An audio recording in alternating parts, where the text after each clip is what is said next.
She didn't just walk into history. She stormed in, wrapped in silk and defiance. Jayne Mansfield was no ordinary blonde with perfect curves. She was a whirlwind, a force of glamour and chaos who laughed in the face of boredom and broke every rule of polite society.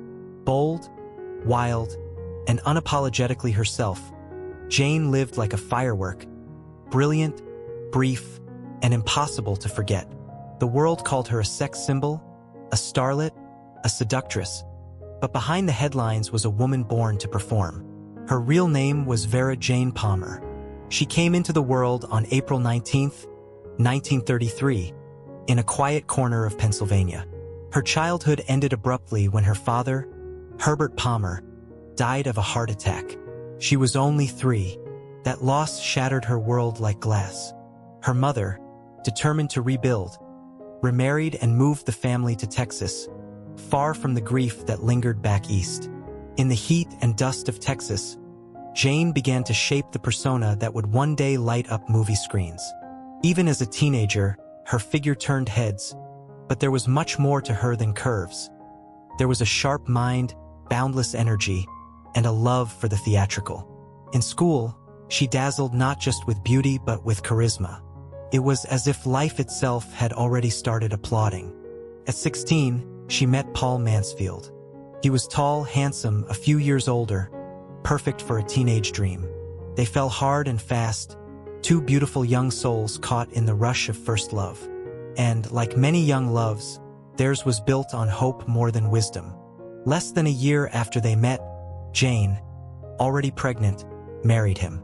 She was only 17. Soon, she gave birth to their daughter, Jayne Marie. And in that moment, the teenage bride began to realize that marriage and motherhood weren't the future she'd imagined when practicing her Hollywood smile in the mirror. Paul wanted a housewife. He pictured Jayne at home with the baby, brewing coffee and waiting quietly for him to come home. But Jayne wanted something else entirely. Since childhood, she dreamed of lights, cameras, applause. Her ambition burned too brightly to be dimmed by curtains and domesticity. So she made a choice. In 1954, petite but determined, she convinced Paul to take a leap with her, to leave it all behind and move to Los Angeles.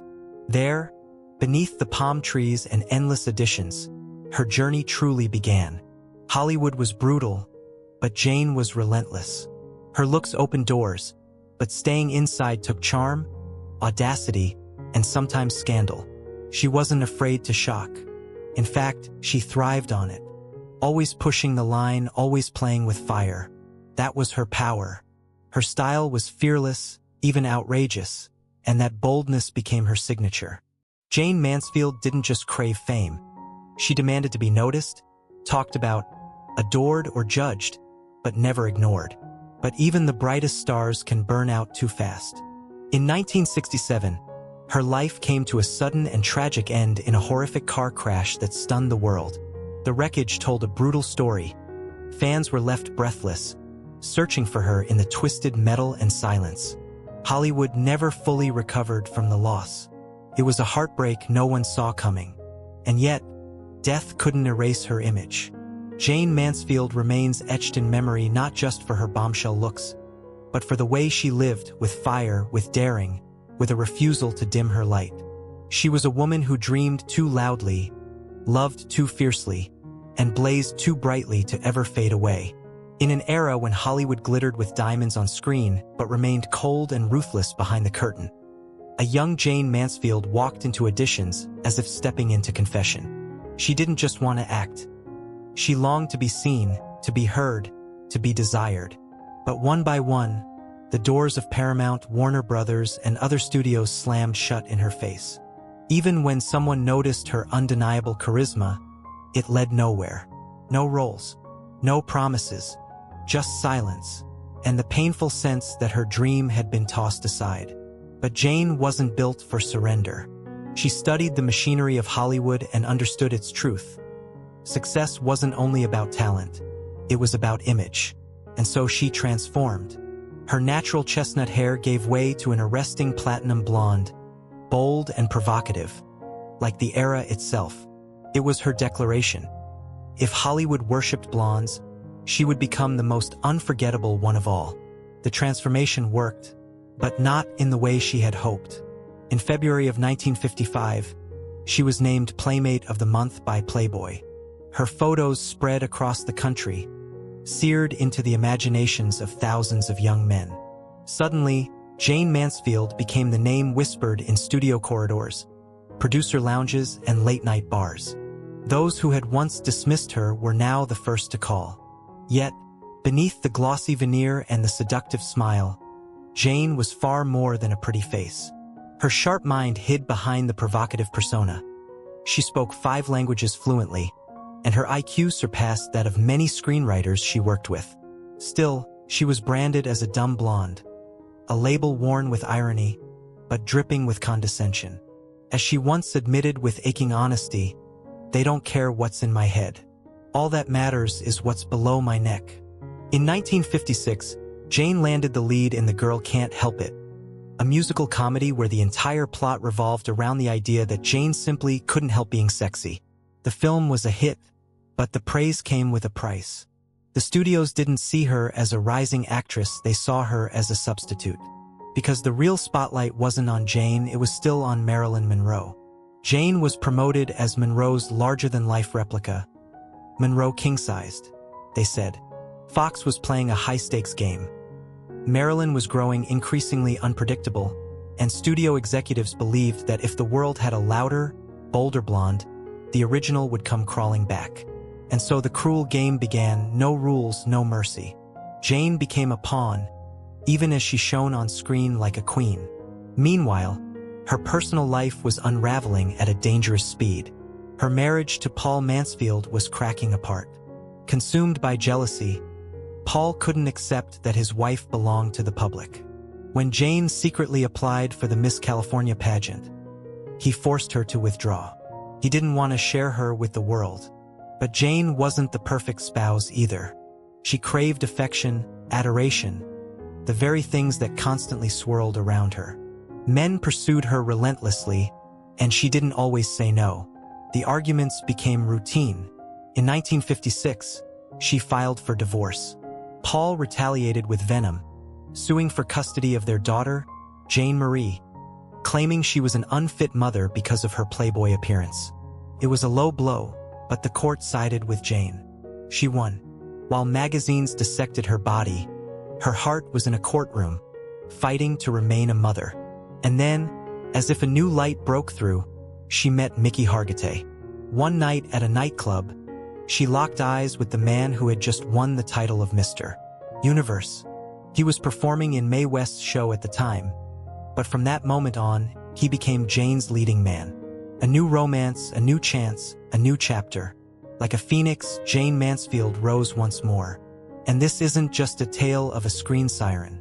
It's the story of a woman who walked the thin ice between dream and destruction, between truth and illusion, between who she was and who the world demanded her to be. In the dazzling Hollywood of the 1950s, where dreams flickered beneath studio lights and ambition simmered just beneath the glossy sheen of picture-perfect smiles, Jayne Mansfield wasn't merely playing a part. She was the storm itself. Thunder and lightning wrapped in curves and charisma. The moment she laid eyes on Mickey Hargitay at the Mansfield Club, everything ignited. Her eyes lit up, her heart flipped, and, as the tabloids would later breathlessly report, she lost her head. Hargitay, with the chiseled physique of a Greco-Roman statue, was impossible to ignore for a starlet who thrived on being watched. But not everyone was charmed. Mae West, the reigning queen of a past Hollywood era, seethed with jealousy when the upstart blonde dared to claim her personal Apollo. What followed that night became legend. Shouting, a jealous showdown, and eventually a full-blown brawl that ended with a chorus member, known only as Mr. California, beating up Hargitay. But Jayne wasn't deterred. On the contrary, scandal was her oxygen. Public attention only fueled her hunger for fame.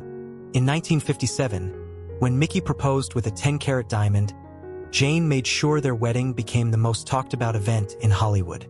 It took place just days after her divorce was finalized, and the newlyweds quickly turned into a pop culture spectacle, posing in matching leopard swimsuits, performing side by side on stage, playing out their own version of Tarzan and Jane. The public couldn't get enough, and Jane was in her element. Yet fame, as ever, is a fickle friend. Behind the flashbulbs and flowing gowns was a woman slowly becoming a prisoner of her own image.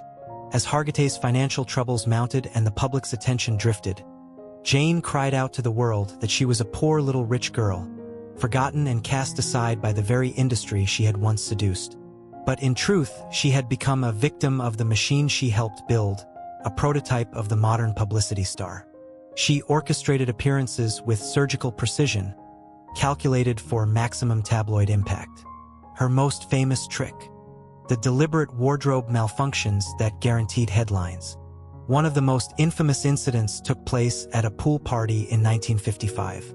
Jane arrived in a scarlet bikini, 2 sizes too small, and instantly stole the spotlight. 2 years later, she starred in Will Success Spoil Rock Hunter, a role that cemented her status as a pop icon. As Rita Marlowe, a ditzy, oversexed starlet, Jane savagely spoofed her greatest rival, Marilyn Monroe. It was a challenge masked as performance, and the public ate it up. But as quickly as she rose, Jane began to fall. Though she and Hargitay had 3 children together, their marriage unraveled swiftly. Jane's infidelities weren't whispers, they were performances. She was linked, reportedly, to some of the most powerful men in America, including both Kennedy brothers. But the final blow for Hargitay came when she fell for a Las Vegas singer named Nelson Sardelli. The divorce was bitter, stormy, almost like a movie Jane herself might have starred in. In the spring of 1963, she orchestrated one last humiliating blow: a sudden divorce in Mexico, where she arrived not alone, but with her new lover in tow. She wanted to make sure Mickey saw every moment. Then came the cruelest twist.